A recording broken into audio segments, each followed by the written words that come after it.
Olá, Olá, Marina. boa noite, Dil. Boa noite, Marina. Que prazer estar aqui com você, estou muito feliz. Eu também fiquei muito feliz que você tivesse aceitado o convite, né? Porque como você está fazendo o curso, né? Assim, acho que na condição de aluno você é a melhor pessoa para levantar dúvidas a respeito do que a gente vem discutindo ao longo desses dias, né? E especificamente hoje, quando a gente for discutir o significado da casa 8, né? Então, eu que fiquei feliz de você ter aceitado. Então, eu queria falar boa noite para todo mundo que está aqui presente com a gente, falar boa noite para as pessoas que vão assistir depois em um outro momento. Queria agradecer a sua generosidade com esse material todo que você disponibiliza para a gente. Eu estou fazendo o curso do Edil, né, das casas astrológicas. E é um mundo, assim, me abriu um mundo para mim, que está sendo Hum, muito rico. Na verdade, eu tenho a sensação de que a gente consegue adentrar aquele espaço, aquela casa, que às vezes não é uma realidade da nossa vida, e que quando a verdade. gente recebe esse material e a gente consegue, através desses artistas e dessas pessoas que transbordam, né? Porque, na verdade, um artista é isso que ele faz, ele transborda tudo aquilo que está dentro dele, né? Quando a gente sente esse transbordar, é como se a gente estivesse podendo, tendo a oportunidade de viver aquelas experiências que eles vivem, e conseguir compreender o mundo das outras pessoas, porque é isso que eu acho que Exato. a gente, como astrólogo, é isso que a gente quer. A gente quer ter o máximo da compreensão daquilo, sair da superficialidade e adentrar com profundidade dentro da alma, dentro do sentir, do viver daquelas pessoas. Então, eu estou aqui falando isso porque eu estou assim, fascinada com o curso, eu estou fascinada com todo esse trabalho que você desenvolveu, e eu acho que continua vivo desenvolvendo, né? Porque é uma coisa viva que continua aparecendo muitas coisas. E dizer para as pessoas que agora, juntos, eu e vocês, vamos ter uma aula com o Edil, que é isso. Vamos beber dessa sabedoria toda que ele tem e vamos adentrar uma das casas que é mais, assim, ela é um mistério, né? Se a gente, uma das casas que é muito misteriosa, assim, a gente quando começa a estudar é uma casa tão difícil da gente compreender, tão difícil a gente compreender como que é isso, como que é viver isso, como que é viver essas experiências, e aí você tem um material brilhante que coloca a gente lá dentro. Então é isso. E aí hoje nós vamos Entendi. falar da casa 8. E eu queria que você primeiro contasse para todo mundo qual que é esse trabalho, qual que pesquisa que é essa, né? Como que você chegou nessa quantidade de material e como que funcionou essa pesquisa? Bom, é assim, qual é a premissa básica da astrologia? Né? É que de um mapa astrológico a gente consegue falar da vida de uma pessoa. Né? E se é assim, o caminho inverso também deveria ser verdadeiro, ou seja, a vida de uma pessoa deveria nos falar do seu mapa astrológico. Né? É muito comum em livros de astrologia, né, os astrólogos mencionarem algumas personalidades célebres como exemplo de uma configuração astrológica. Né? Então, eles estão lá falando, sei lá, da Lua, do Sol, do Marte, de Capricórnio, e dão como exemplo o rei, a rainha, o ator, a atriz. Mas raramente eles recolhem uma citação dessa personalidade como exemplo ilustrativo do caso que eles estão mencionando, né? Então, assim, a origem, né, assim, mesmo assim, lá nos primórdios, há mais de 30 anos atrás, está diretamente ligado a isso, né?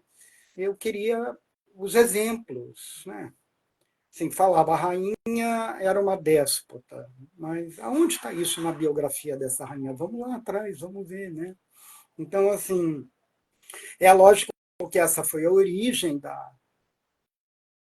e a gênese da pesquisa que virou esse curso do qual você é aluno, mas o que eu passei a fazer de uma maneira mais metódica e sistemática é, por exemplo, investigar a vida e a obra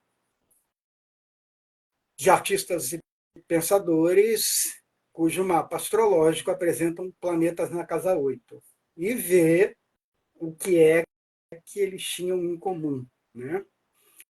O que me surpreendeu, isso na época eu não tinha ideia, tá, Marina? Isso foi uma coisa que eu fui percebendo ao longo da minha trajetória profissional. O que eu fui percebendo é que, como eles são artistas e pensadores, eles têm uma maneira única de traduzir aquela experiência humana que é tão marcante na vida deles, né? Então, assim, a lucidez e a clareza com que eles formulam a experiência, ela mesma começou a me ajudar a entender melhor o significado da casa astrológica, né?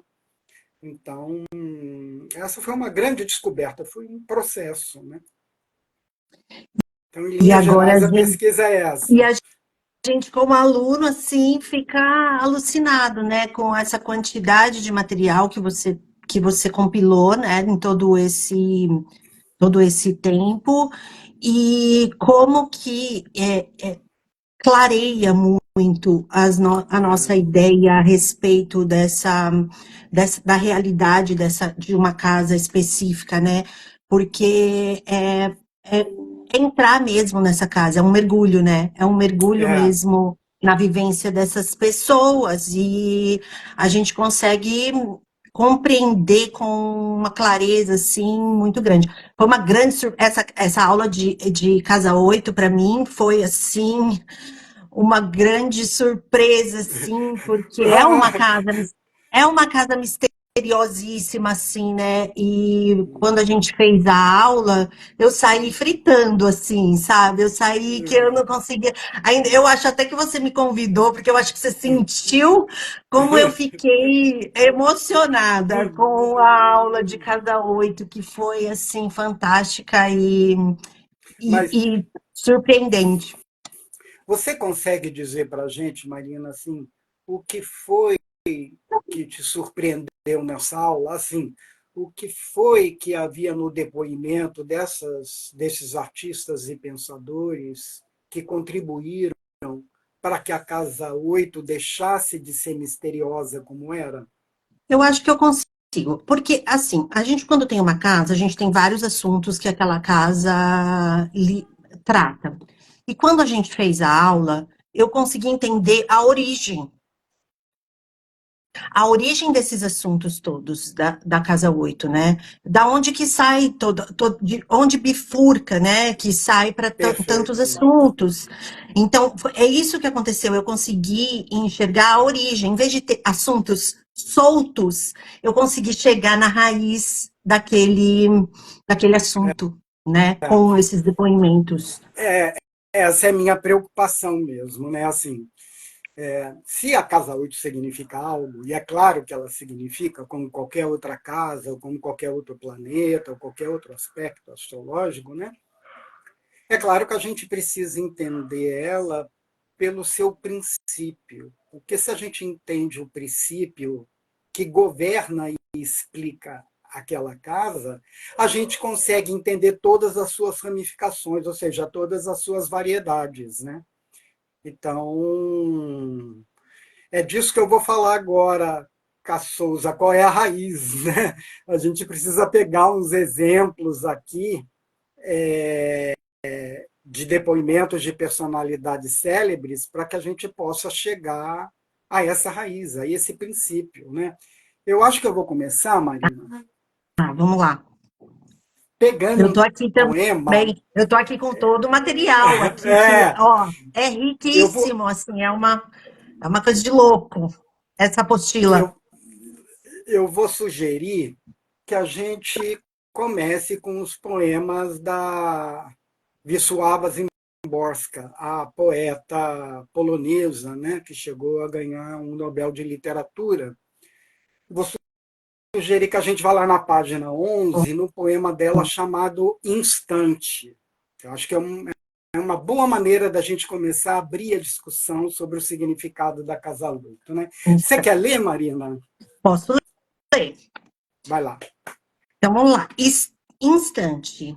Caminho pela encosta de uma colina verdejante. Grama, florzinhas na grama, como uma gravura para crianças. O céu nevoento, já azulando. A vista de outras colinas se amplia em silêncio, como se aqui não tivesse havido cambrianos e silurianos, rochas rosnando uma para outra, abismos elevados, noites em chama e dias em nuvens de escuridão. Como se por aqui não tivesse se movido as planícies em delírios febris, calafrios gelados. Como se só alhures tivessem fervilhado os mares e rompido as margens dos horizontes. São 9h30, hora local. Tudo no lugar em assente concórdia. No vale, um riacho pequeno como riacho pequeno. Um caminho em forma de caminho, desde sempre para sempre. Um bosque simulando um bosque pelos séculos dos séculos. Amém. E no alto, pássaros em voo no papel de pássaros em voo. Até onde a vista alcança, reina aqui o instante. Um daqueles instantes terrenos que se pede que durem. É interessante, né? Assim, primeiro que o poema chama Instante, eu acho que vale a pena sublinhar isso. Em um outro poema dela, deixa eu só fazer essa observação, que se chama Na Verdade, Todo Poema, ela vai dizer assim: na verdade, todo poema poderia ser intitulado Instante. Ou seja, para a poeta, a Wisława, né, o instante é algo que precisa ser cantado, né? Precisa ser transformado em poema, precisa ser elogiado. E ela tem um poema que se chama Instante, que é esse que você acabou de ler, onde ela começa a falar de certas coisas que são belas, como, por exemplo, eu caminho pela encosta de uma colina verdejante, tem gramas, tem florzinhas na grama, como numa gravura para crianças. Ou seja, esse mundo do qual ela começa a falar, é um mundo que a gente conhece, que a gente toma como belo, ou seja, onde tudo está em concórdia, onde tudo é pacífico, né? Só que aí ela lembra que esse mundo no qual a gente vive, que parece um quadro de crianças, na realidade é um instante. Porque o mundo está em eterna mudança. O mundo é fruto de um dinamismo violento, tanto é que ela lembra de um passado pré-histórico, né? De períodos cambrianos e silurianos, onde as rochas se rosnavam Exato. uma para a outra, né? Abismos elevados, noites em chamas e dias em nuvens em escuridão. Ou seja, a gente toma a realidade, né, em seu aspecto estável, belo e bonito.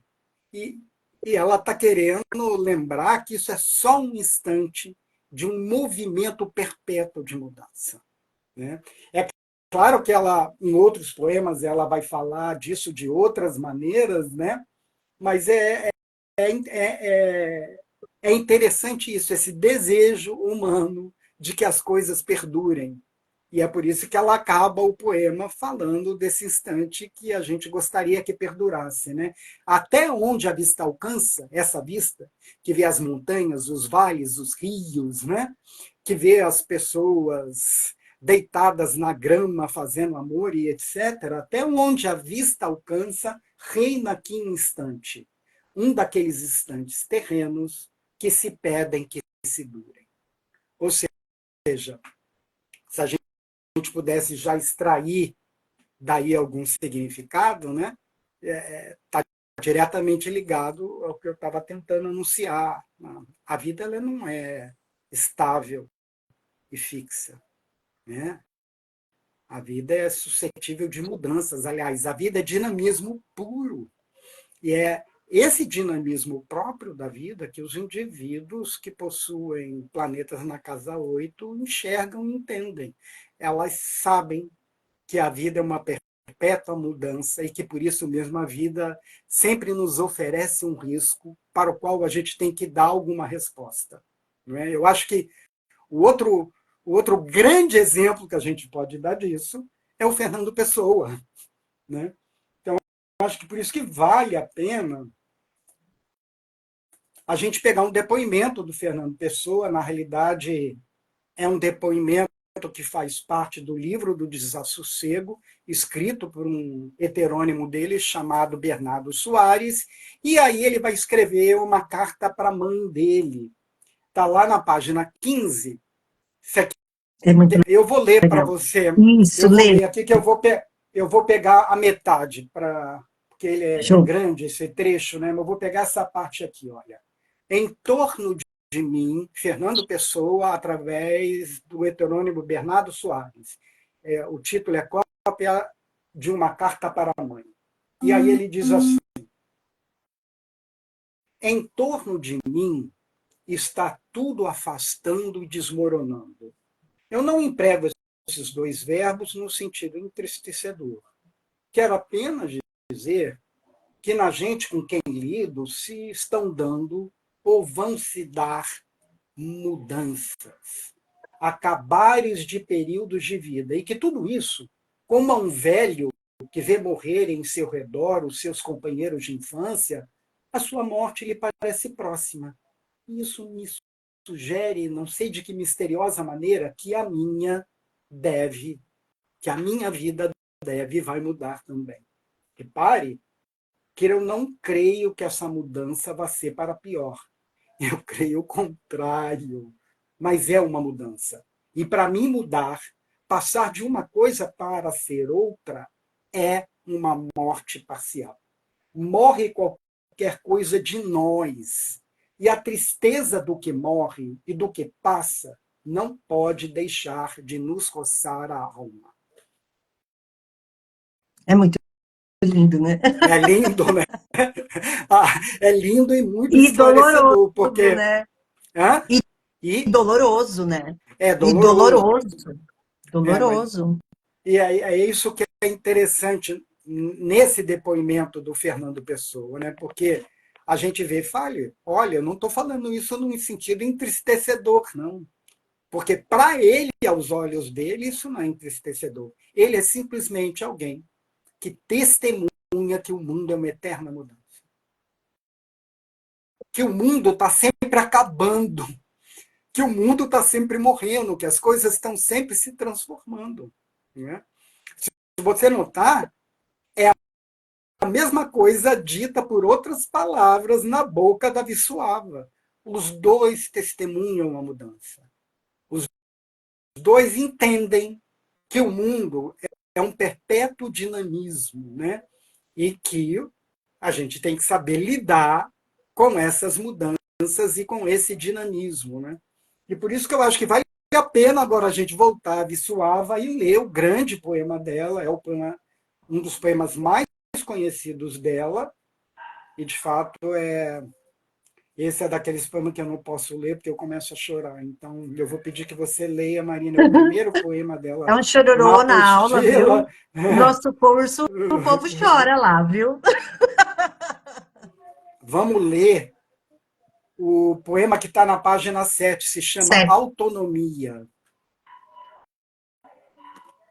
Deixa eu entregar.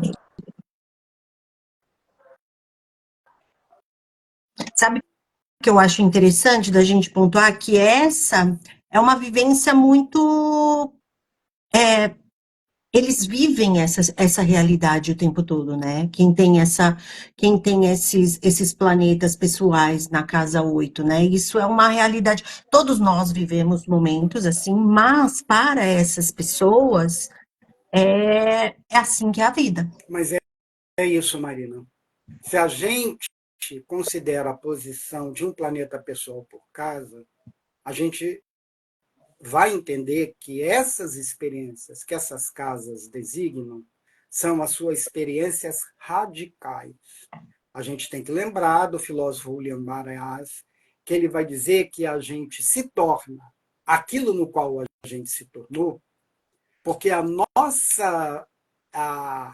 porque a nossa vida foi construída sobre certas experiências e não em outras. Essas experiências sobre as quais cada um constrói a sua própria vida, ele chama de experiências radicais. E aí ele diz, as experiências radicais, elas constituem o verdadeiro princípio da individuação. A individualidade, ela está completamente subordinada a essas experiências nas quais a nossa vida deita raiz. E é por isso que ele vai dizer que se a gente quer conhecer alguém, a gente tem que fazer o mapa do mundo pessoal. Mas o que é um mapa astrológico se não um mapa do mundo pessoal? Né?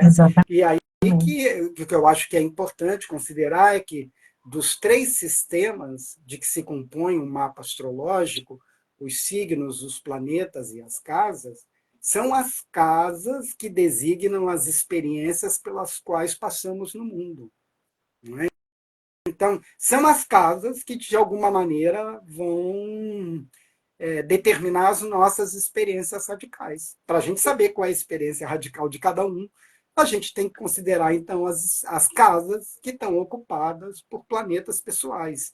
E é isso que a gente entende quando a gente analisa a vida e a obra de uma personalidade célebre. No caso da Wisława e do Fernando Pessoa, que até agora eu utilizei como exemplo, o que a gente vê é que, para eles, é impossível entender o mundo se não for através da mudança. E tudo que eles fazem na vida é em função da mudança. É em função do fato da vida ter um dinamismo tal que exige de você uma resposta rápida e precisa para você não ser vítima de mudança. Eu acho que o que vale a pena lembrar de uma outra personalidade célebre que eu mencionei em classe, que foi o Baudelaire, né? Charles Baudelaire, ele tem 5 planetas na casa 8, né? E tem um texto dele chamado Mal Vidraceiro, que quem descobriu foi até o Pedro Casasola, né? Que é aluno também do curso. E é um texto belíssimo, é um texto longo, eu só vou tentar resumir aqui para vocês, né? Mas é um texto onde ele vai explicar, onde ele vai dar um perfil psicológico, um perfil tipológico de um tipo humano, de um sujeito humano. E ele vai falar desses sujeitos que são indolentes, para quem a vida é um tédio. E que por isso que tem certas pessoas que gostam de pôr fogo em floresta, que gostam de acender um charuto perto de um barril de pólvora. Por quê? Porque eles precisam ver as coisas acontecendo. A vida só tem sentido quando eles provocam uma reação nas coisas. E qual é a reação que ele vai provocar? Ele, o nosso narrador, o Charles Baudelaire, ele vai ver que tem um vidraceiro passando pela noite de Paris e vai convidar esse vidraceiro a subir até o 6º andar onde ele mora. Ele convida pela janela. O vidraceiro vai subir, ele está carregando uma série de peças de vidro que vão se esbarrando na escada, e como se não bastasse, né, ele ainda vai pegar um vaso, ele, o narrador, o Baudelaire, vai deixar o vaso cair de propósito sobre os vidros que o vidraceiro carrega e tudo aquilo se espatifa no chão, né? E aí ele ainda grita pro vidraceiro: e, e os vidros belos que você tem, cadê essa vidraçaria bela? Né? Ou seja, o que ele queria? Né? A vida, essa vida, parece ser muito tediosa e nada acontece. E ele, como os exemplos que ele havia citado antes, do homem que acendeu um charuto perto do barril de pólvora, do amigo que colocou fogo numa fogueira, numa floresta, né? Ele quebrou todos os vidros do vidraceiro, porque é alguém que precisa intervir, que precisa causar uma mudança. É claro que, no caso do exemplo, a mudança resultou num prejuízo, como todos os exemplos que ele deu antes. E aí ele ainda fala por que essas pessoas indolentes e que sentem tédio na vida são pessoas que têm uma capacidade enorme de reagir em situações de perigo e crise. Da onde vem essa força que nenhum médico consegue explicar? Ou seja, o próprio Baudelaire está dando testemunho de que certos seres humanos são movidos por uma espécie de força que faz com que eles reajam rapidamente e instantaneamente a qualquer situação de risco e perigo. Mas esse é o melhor testemunho tipológico do sujeito que tem planetas na casa 8, né? Planetas pessoais, porque são nas situações de aperto que essas pessoas aparecem. Né? Tem um ditado popular que uma vez um cliente de casa 8 falou para mim, né? E só recentemente é que eu vim descobrir que é um ditado popular. Ele falou assim: quando tudo está bem, né? E lembre-se, tudo está bem, é como começa o poema da Vissuava. Tudo está bem como os quadros de criança. As montanhas estão no lugar, as pessoas estão vendo as gramas e as flores, né? Então ele falou assim: quando tudo está bem, todo mundo é amiguinho. Mas na hora que a situação se aperta é que o verdadeiro caráter das pessoas se revela. E é isso.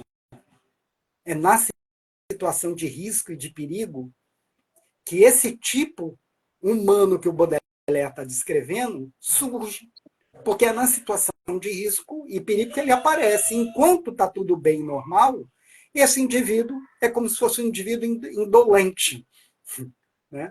Até um Ou seja, certo tédio, né? E em tédio, né? mas são pessoas movidas pelo risco e pelo perigo. Vamos dar um outro exemplo? Lembra do Vamos. filme com que eu abri o curso? Lembro, lembro. Então, estou aqui incitando a Marina a lembrar da abertura da aula de Casa 8. Eu me utilizei de um filme do Mário Monicelli. Ele foi conhecido aqui no Brasil por um filme dele chamado Parente é Serpente, um filme maravilhoso, é também uma grande aula de Casa 8, mas eu utilizei um filme dele chamado Casanova 70.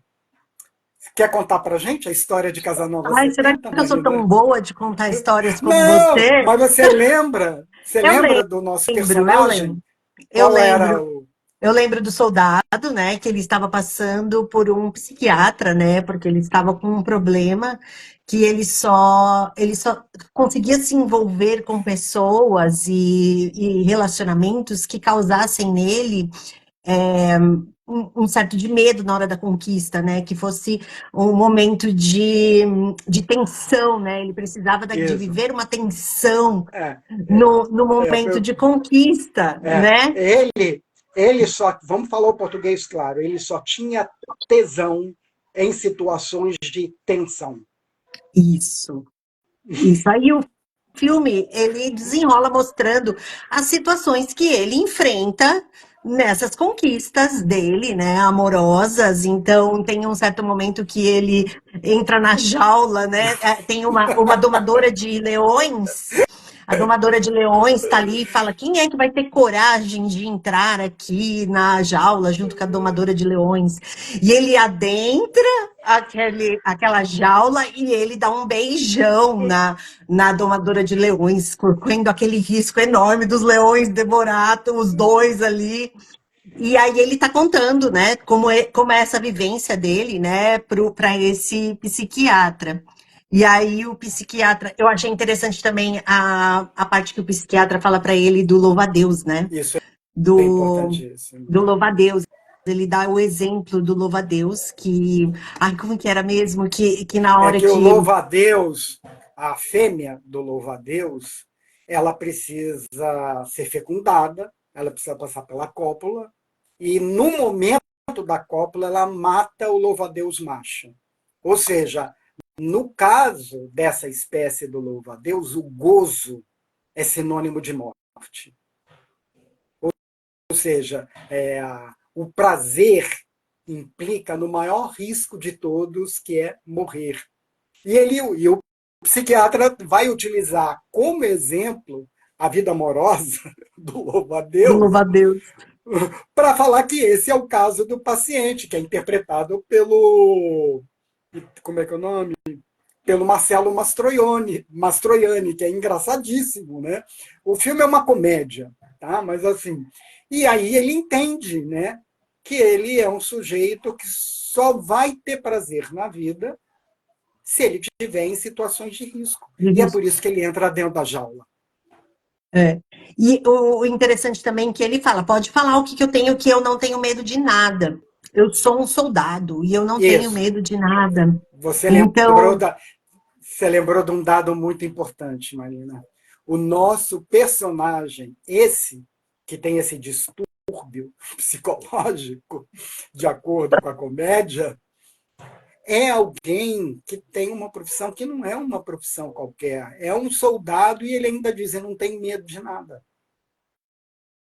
A gente tem que pensar nisso, né? Assim, que essas situações de risco, de perigo, de emergência, que são as situações marcantes na vida e na obra das pessoas cujo mapa apresentam planetas na casa 8, né, são experiências que não são experiências quaisquer. Né?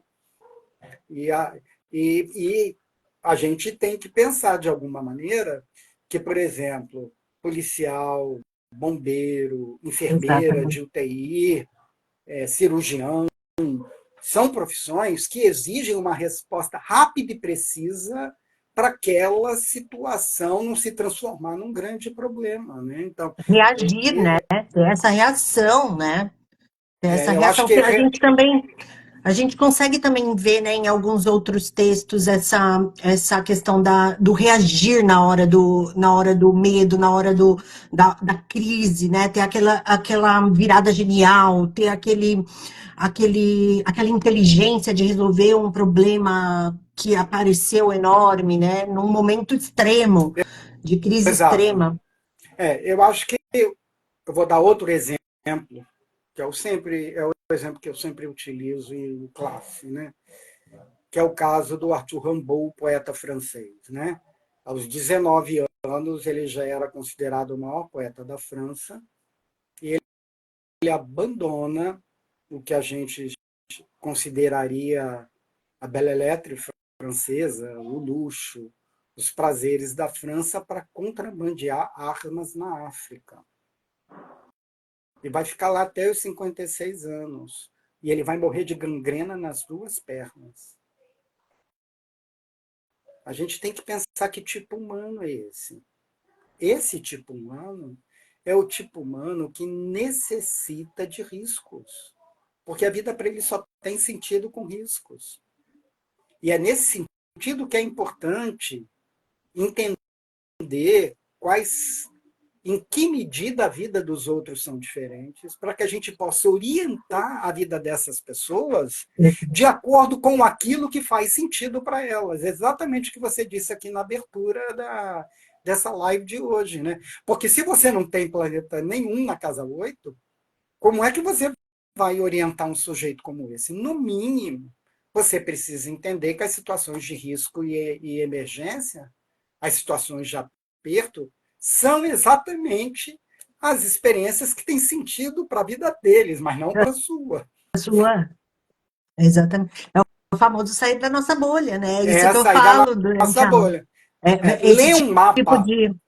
ler mapa é sempre sair da própria Sair da. bolha, desde que o consulente não tenha um mapa parecido com o seu. Exatamente. Né? E é exatamente isso que o curso faz, né? Tira a gente desse lugar, esse seu curso que que você está oferecendo para gente, com toda essa generosidade de, né, enorme de material, é tirar a gente desse lugar mesmo, de experimentar, pelo menos entender a vida de quem tem planetas em lugares que não é o do seu Então, mapa e que mas, enxerga a vida. mas esse foi o grande aprendizado que eu tive com esse tipo de pesquisa. Né? E eu sempre conto isso, vou voltar a Isso, repetir, porque eu acho tá importante. importante. Porque eu também vivia dentro da minha bolha, Marina. Eu me lembro que quando eu comecei a estudar a vida e a obra do Fernando Pessoa, que foi o meu primeiro estudo de caso, eu ficava impressionado com as afirmações políticas que ele fazia. E, na época, 30 anos atrás, no Brasil, a gente não tinha os textos de natureza política do Fernando Pessoa. A gente conhecia os textos poéticos. Mas o Fernando Pessoa era um homem extremamente interessado em política. E quando eu via ele falando de Portugal e falando de política, eu achava que tudo aquilo era invencionice. Eu achava que aquilo tudo era bobagem. E claro que eu tive uma grande companheira de pesquisa, a Marli Psiolaro, eu não sei se ela está hoje aí, e ela ria da minha cara. E ela falava assim: Edil, você está sendo ingênuo, você não está sendo capaz de olhar para a vida alheia, o Fernando Pessoa não é você. Você é diferente do Fernando Pessoa e você tem que ser capaz de conceber que um ser humano se preocupa com o país. Você tem que se reconhecer isso como legítimo. E ela falava, e esse é o caso do Fernando Pessoa. Tanto é que o grande projeto, vou tentar resumir aqui, tá? Pesquisa que me tomou 2 anos e meio. Mas o grande projeto do Fernando Pessoa era tornar Portugal um país glorioso, tal como ele foi no período das navegações. Então, ele queria tirar Portugal das cinzas. Portugal, é, como é que eu vou dizer isso? É como se Portugal tivesse afundado e ele queria trazer Portugal de novo à tona. E ele acreditou que poderia fazer isso através da literatura, né?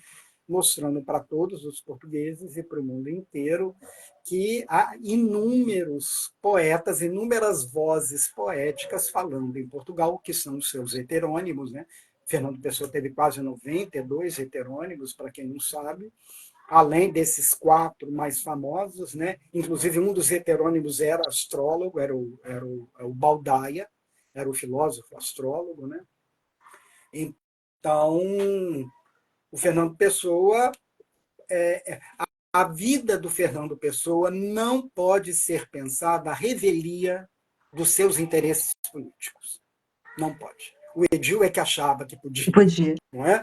E aí é claro que a medida pesquisa foi avançando, me convenci disso, eu vi que era isso, e é claro que depois eu entendi qual seria a razão astrológica para isso. O Fernando Pessoa tem Lua e Saturno na casa 10. Né? Se hoje fosse uma aula para De explicar o casa dele. significado da casa 10, né, que é uma das futuras aulas do curso, eu estaria mostrando exatamente isso. Né? O indivíduo que tem planetas na casa 10 é um indivíduo para quem as pressões e as regras sociais são tudo.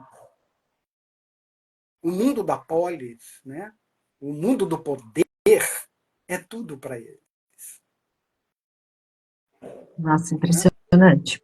É impressionante mesmo. E aí que eu vi a minha ingenuidade. Então, assim, eu concordo com você da importância de estudar a vida e a obra das pessoas. Primeiro, porque a gente vai entender que elas consagram a vida delas a outras experiências que não são as experiências às quais a gente consagra a nossa vida. E quando a gente vai comparar os nossos mapas, a gente vê que o nosso mapa é diferente dele. E é por isso que a vida dele soa estranha e absurda. Tudo bem, na condição de seres humanos que estão conhecendo os outros, tudo bem. Mas na condição de astrólogo, isso não Não. é admissível. Você tem que conhecer o repertório das 12 vidas. E é isso que você traz, né? A arte, para conseguir trazer isso para gente, né? Porque não tem como eu ter contato e vivência próxima, assim, com tantos indivíduos de tipagem, né, É, diferente. E aí a arte, a cultura, a filosofia, ela traz para gente esse leque, né, de exatamente. pessoas, de É, personalidade, de é, vivências. eu acho que é assim, Marina. Eu acho que tem astrólogos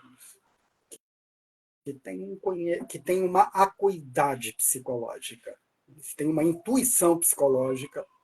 De imediato, eles já entendem o tipo cujo mapa eles vão ler. Uhum, Aliás, são até astrólogos que, boa parte das vezes, para fazerem o mapa, precisam do cliente perto, porque se o consulente e o cliente não estiver perto, eles não vão conseguir ler o mapa. Então, você vê o quanto que é importante a intuição psicológica na atividade de um astrólogo. Não é? uhum. Eu não sou esse astrólogo. Eu não sou desse tipo. Eu não nasci com uma acuidade psicológica. Eu não conheço a imensa galeria dos seres humanos. Mas sempre tive interesse por literatura. E eu fui conhecendo os tipos humanos através da literatura.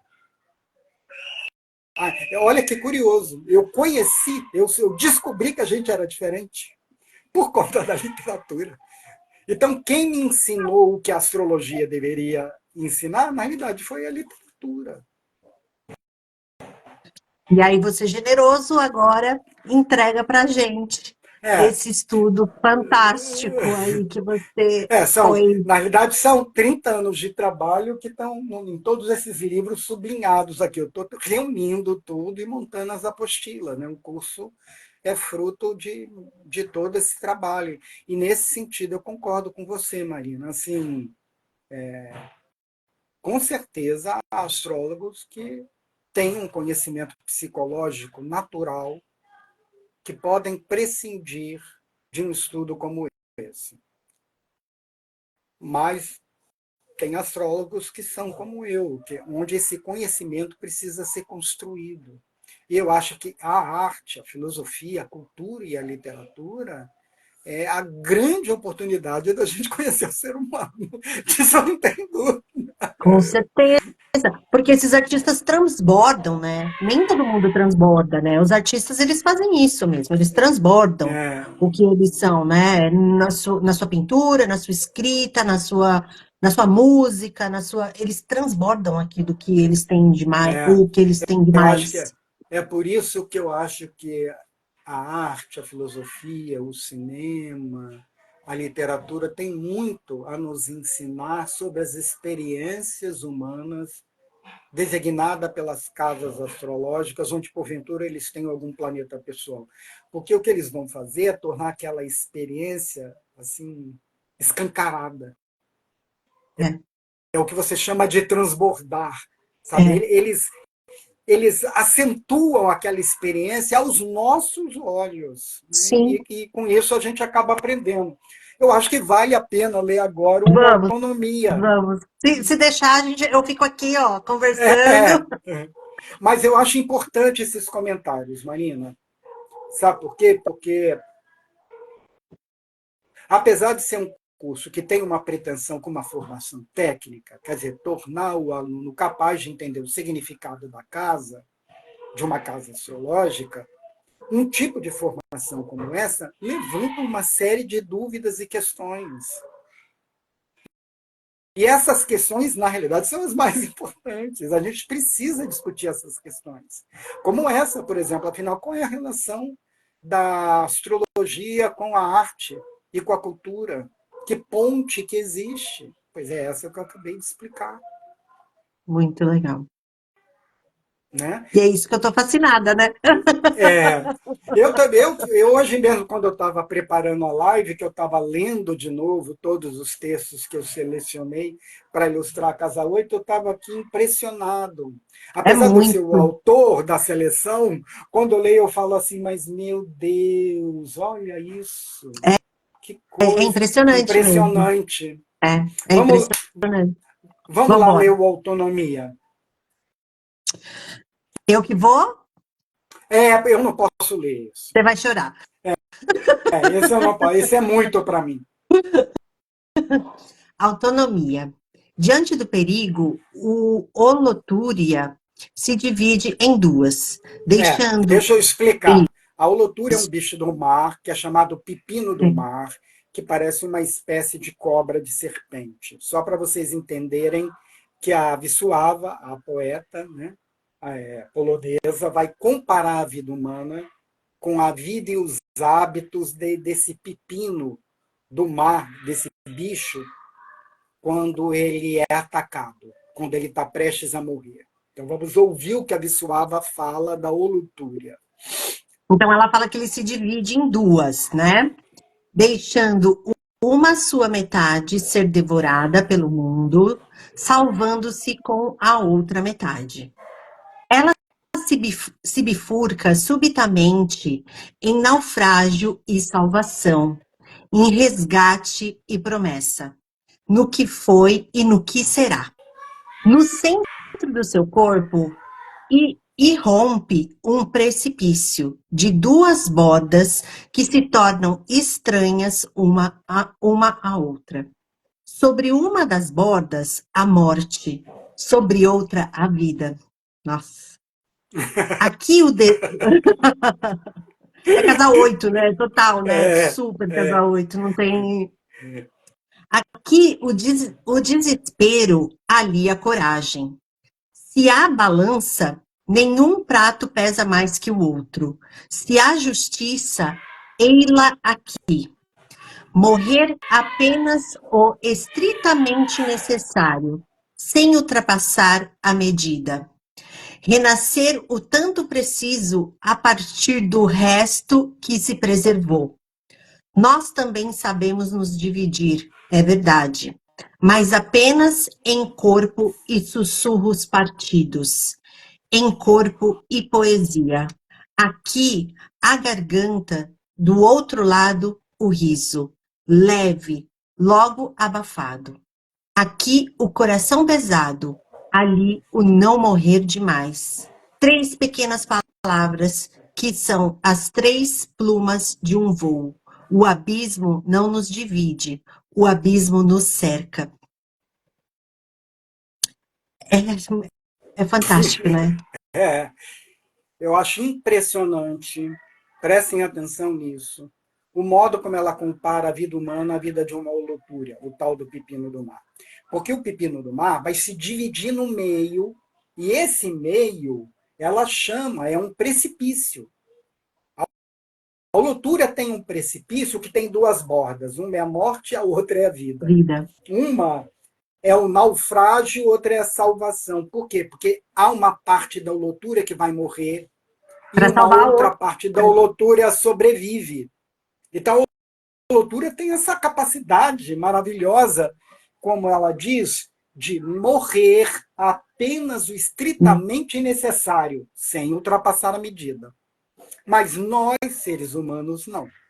É aí que começa o que nos interessa. Porque a holotúria ainda, né? Importante. Ela morre apenas o extremamente necessário, sem ultrapassar a medida, e renascer o tanto preciso a partir do resto que se preservou.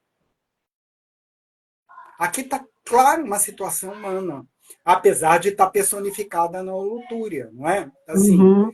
o indivíduo de Casa 8, se pode ser explicado por um mito, é um mito da Fênix. É. Tá entendendo? É o sujeito que parece que tem 7 vidas. Ele não é mais o mesmo daquilo que ele era há tempos atrás na vida dele. Aliás, isso é uma das coisas mais interessantes do ponto de vista do diagnóstico astrológico quando você está lendo o mapa de um consulente que tem planetas na casa 8, né? Um dos tipos, né, que ocorre que é o sujeito que melhora e que se supera na crise. Ele se transforma em outra pessoa e numa pessoa melhor do que ele era antes, porque parece que ele acaba com a vida dele. Aquela vida acabou, agora ele é outra. Ele ressurge das cinzas. E é interessante que a holotúria renasce o tanto preciso a partir do resto que se preservou. Mas aí ela vai falar dos seres humanos, dizendo, olha, nós também sabemos nos dividir, é verdade. Mas aí ela começa a falar, mas nós não nos dividimos da mesma maneira que a holotúria.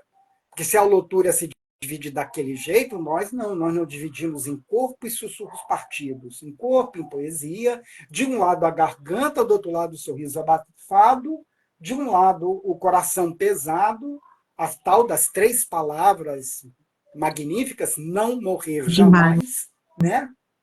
Que são 3 pequenas palavras, que são as 3 plumas do voo, e, por fim, o abismo não nos divide, o abismo nos cerca. É um perigo constante. A vida é um perigo constante. É disso que ela está falando. Se a holotúria tem essa capacidade magnífica de ter um precipício no qual ela se divide, onde uma parte morre e outra parte que fica, olha, gente, nós não somos holotúria, somos seres humanos, e eu tenho uma notícia para dar para vocês. O abismo é a vida que nos cerca. E a gente está sempre que estar armado para o perigo. E é isso que é presente à vida, é presente aos olhos dos sujeitos que têm planetas na casa 8, né? É uma tensão total, né? Eu acho que é uma tensão total. Eu acho que é um estado de tensão, né? Eu acho. A tensão faz parte da vida do sujeito que tem planetas na casa 8. Eu acho que assim, a gente está quase acabando o tempo. Eu acho que tentar fazer um resuminho aqui, como já perguntaram, a tal da raiz, né? Então, assim, entendam que se há um tipo humano, e todos esses depoimentos ilustram que essas pessoas existem. Ou seja, há pessoas para quem o risco, o perigo, a crise são experiências significativas. E a vida deles é toda feita em função dessas experiências de crise, risco e emergência e perigo, né? A gente precisa entender pelo menos 2 tipos básicos, né? 2 comportamentos básicos que seriam derivados desse princípio. Mas aí, é claro, um desses tipos humanos, um desses comportamentos, é aquele que vai caracterizar o sujeito para quem o perigo é vitamínico. A pessoa não consegue entender a vida se ela não estiver numa situação de aperto, porque para ela isso é importante. É alguém que precisa viver na corda bamba, porque a vida só tem sentido enquanto ela estiver lhe oferecendo algum perigo e algum risco.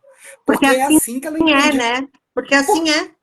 Porque assim é. É exatamente isso. É assim que é a vida para ela. Essa pessoa. Agora, o outro tipo, Marina, é o inverso. É um indivíduo que tem pavor de situações de risco e emergência. Assim, morre de medo como o diabo da cruz, de qualquer situação de risco e aperto. E aí o que eles fazem? Eles vivem calculando a margem de risco que a vida lhe pode oferecer. É alguém que sempre está querendo saber de antemão o quanto que ele vai perder se ele passar por aquela situação de aperto. Porque no fundo, uma pessoa que comentou isso. Tem uma pessoa que comentou isso, que ela tem Saturno na 9 aqui no chat. Ela comentou que tem Saturno na 8 e que ela se precavê de tudo o tempo todo. Falou ela isso? Comentou. Teve um comentário aqui, deixa eu ver se eu acho quem é. Verdade, é o Souza. Tem o Saturno na 8 e sempre me prevaceu, acho que sempre me precavi. Quis dizer, né? Se precaver. Mas é verdade. O indivíduo, um dos tipos, se eu dividir em 2 tipos humanos,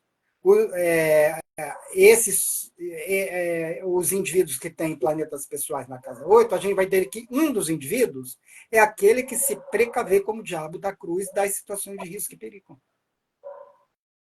Eles morrem de medo. Eles não querem ser pego de calça curta. E todas as decisões que eles tomam na vida é para não serem pegos de calça curta. Isso define uma biografia. Verdade. Não é? Então, assim, como falta 5 minutinhos, eu acho que a gente não tem muito tempo, Marina, então deixa eu tentar assim, definir qual é a experiência designada pela Casa 8. Né? Assim, a gente tem que entender que a realidade, isso que a gente chama de realidade, tem o seu aspecto sensível, né? Tem as suas qualidades sensíveis, como cor, sabor, odor, textura e consistência, que, diga-se de passagem, são exatamente os elementos que são percebidos pelo sujeito que tem planetas na casa 2, na casa oposta. O indivíduo de casa 8, caso ele seja um ratinho, ele não vai olhar para o gato e falar: que gato fofinho. Ah, esse gato tem pelo branco, ele tem olhos verdes. Não. Porque quando você tem planeta na casa 8, você percebe o risco e a ameaça que aquilo tem a oferecer a você. Então, assim, a vida, a realidade, isso que a gente chama de realidade, parece que tem dois aspectos que podem ser explicados através de uma terminologia filosófica. Então, prestem atenção nisso, eu vou tentar ser o mais claro possível. Né? A vida tem o seu aspecto patente. É a patência. Né? A patência é o modo como a coisa se apresenta. Né? Então, o gato se apresenta peludo, com pelos brancos, olhos verdes, e ele é fofinho. Não é? Mas a vida não tem só um aspecto patente. A vida, a realidade, tem o seu aspecto potente, ou seja, potencial, porque a realidade é composta de potências. E essas potências podem emergir a qualquer momento e transformar e mudar por completo a realidade das coisas. Eu acho que se a gente puder ilustrar as potências, essas forças, e olha que interessante, elas são chamadas de forças ocultas. São as forças ocultas que se elevam e transformam a realidade dos fatos. E aí tudo deixa de ser como é. Então, eu acho que potência, apesar de ser um termo filosófico, assim, muito difícil, né, de entender, eu acho que é o termo que, por excelência, consegue explicar o significado da Casa 8. Porque a realidade, como a Vissuava diz, não é esse mundo de grama e de quadros de criança. São de rochas rosnando uma para as outras. São as potências, são as forças agindo e fazendo com que tudo não seja estável. Acho que o melhor... Em um instante... Exato. Tudo é por um fio. Tudo é por um fio. Num instante pode mudar. E o de casa 8 está... Um dos tipos do indivíduo que tem planeta na casa 8, ele já está armado antecipadamente para esse instante. Exatamente. Não é? Por exemplo, acho que vale a pena a gente ler o último texto da apostila para encerrar a nossa live, que é do filósofo Mário Ferreira dos Santos, onde ele vai falar do número 8. A gente não leu isso na aula, mas a gente vai ler aqui na live, está lá na página 31. 31. Eu acho que esse eu consigo ler, Maria. Esse você consegue? Esse eu consigo. Esse não vai me emocionar, não. Olha só. É o Mário Ferreira dos Santos, ele vai falar do número 8, do octanário, e ele diz assim: quando estudamos o número 7, pode conceber um mundo como consistente de vibrações. Essas vibrações dão-se em todos os corpos. Em regra geral, as vibrações são consideradas como contínuas. Isso é, que elas se efetuam de modo ininterrupto até que a força de impulsão se esgote ou a resistência do meio as detenha. Aliás, a física considera, em geral, que há uma continuidade nas vibrações, mas essa afirmativa não é um postulado científico comprovado.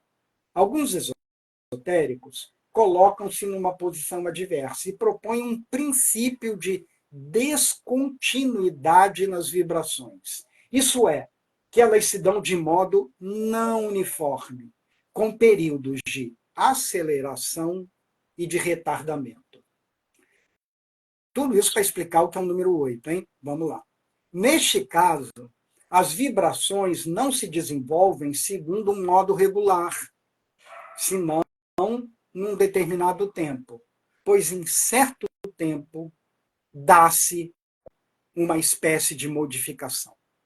As vibrações não obedecem mais ao impulso inicial e, sob certo aspecto, mudam de natureza e de direção.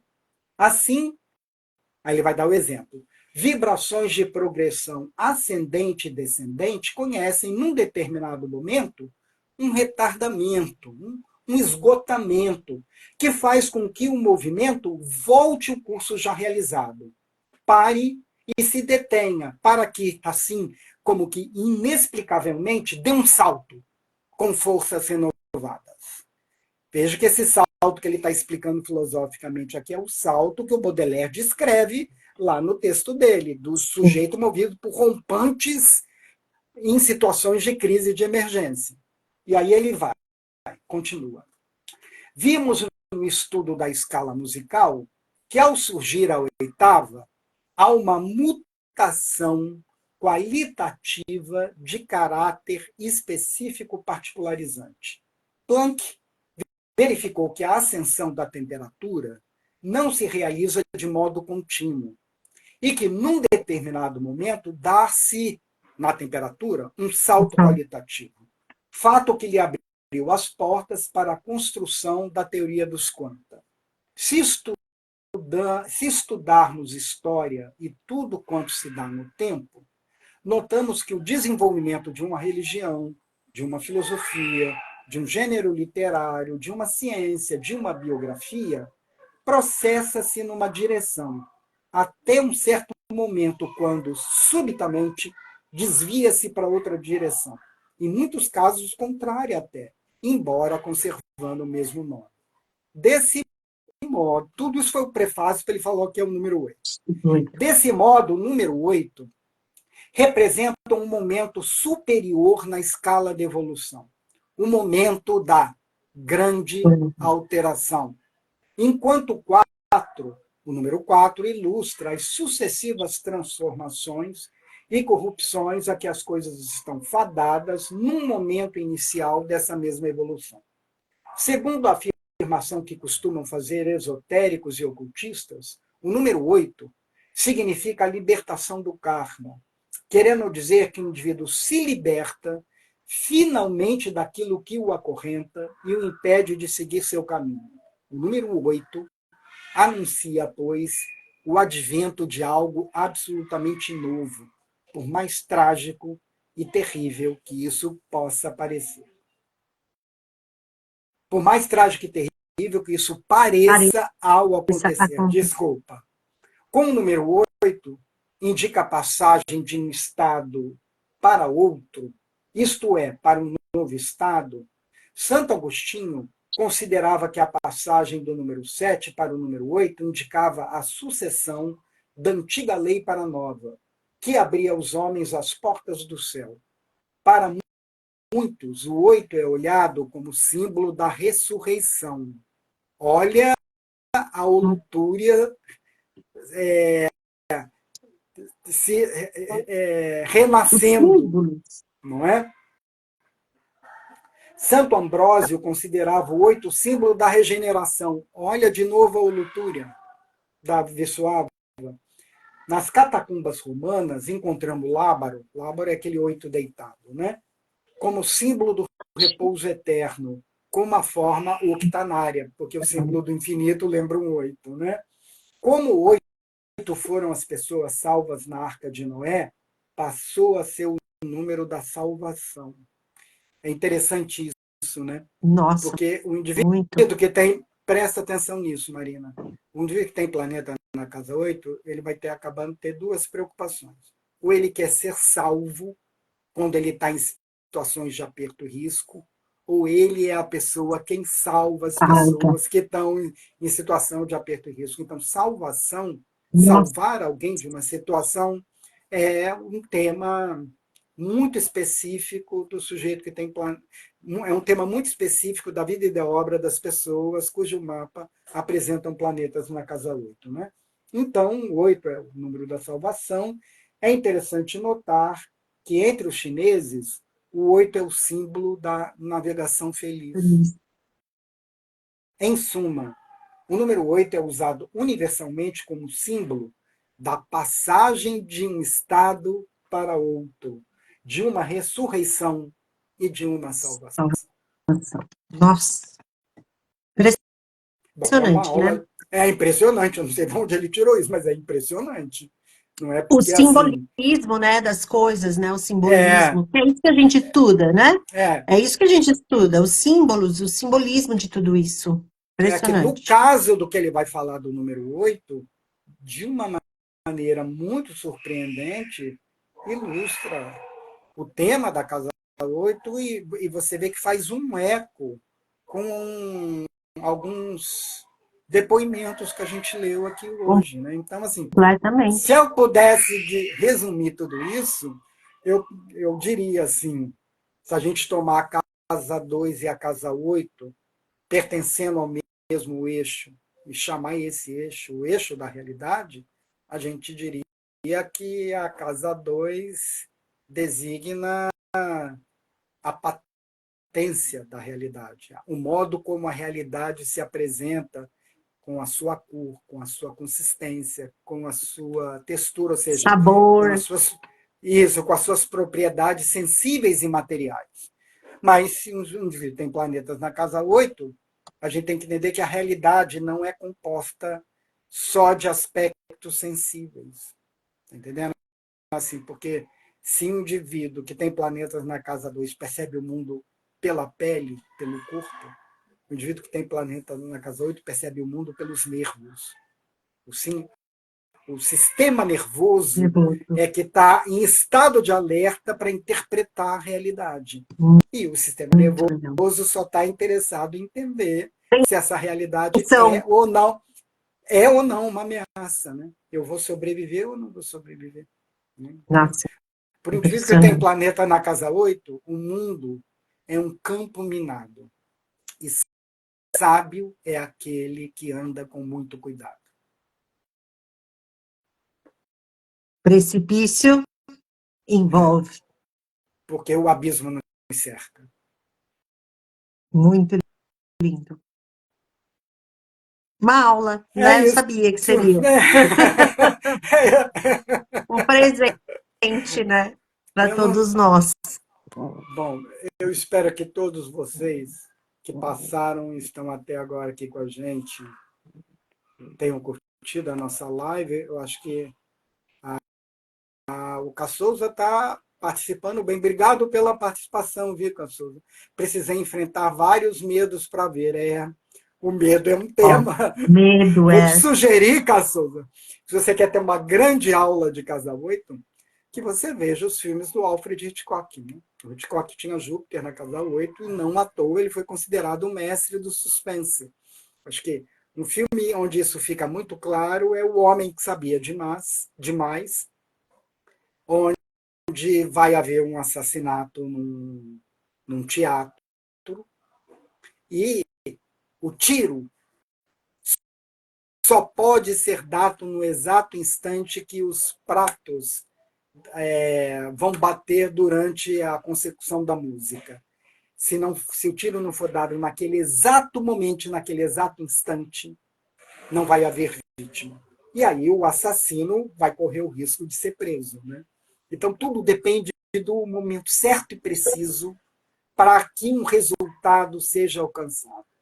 E o Hitchcock vai a todo momento associar esse momento preciso através da pauta musical, que vai aparecer a pauta musical evoluindo, chegando o momento em que os pratos devem bater. E aí aparece a arma por detrás da cortina, querendo encontrar a vítima para matá-la.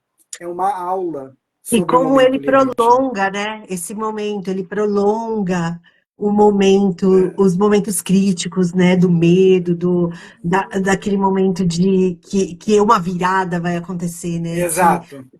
Na é muito realidade, o Hitchcock, muitos interessante. comentadores dizem isso, né, Marina? Que o Hitchcock coloca uma lupa nos momentos de aperto, nas situações críticas. Aquilo que na vida real, essa situação de aperto, se desenvolve, se resolve em 2 segundos, o Hitchcock transforma em 11 minutos. É. Então a gente sofre 11 mil vezes É mais do que atenção. a Ele joga atenção. a gente na casa 8. Exatamente. Então, sugiro a você, Cassouza, e a outros que estão aqui presentes, que têm planetas na casa 8 ou não, caso vocês queiram entender a experiência designada pela casa 8, esse momento limite, para o qual o indivíduo tem que dar uma resposta rápida e precisa, que vocês assistam a aula do grande mestre do cinema, o Alfred Hitchcock, né? É chamado mestre do suspense, claro, porque a vida está por um fio, está em suspenso. Ok? Maravilhoso. Marina, muito Ah, obrigado, foi viu? uma Foi muito bom. delícia. Foi uma delícia mesmo. Foi Adorei estar muito aqui bom. contigo. Eu amei. Sempre que quiser, me chama, que Pode eu deixar. sempre posso Ainda ir. tem mais casas aí pela frente. Pode Pode me deixar. chamar, que eu amei participar com você, ter essa aula aqui. Ficaria aqui horas e horas. É, daqui a pouco o Instagram vai derrubar o nosso vídeo. Ele só Vai, permite 1 hora. vai. Então tá bom. Marina, tchau. Tchau para Beijo. todos Tchau, vocês pessoal. também, hein? Obrigada. Obrigado para todos aí pela presença. Até mais. Tchau. Tchau. Beijo. Beijo. Agora tem que ver.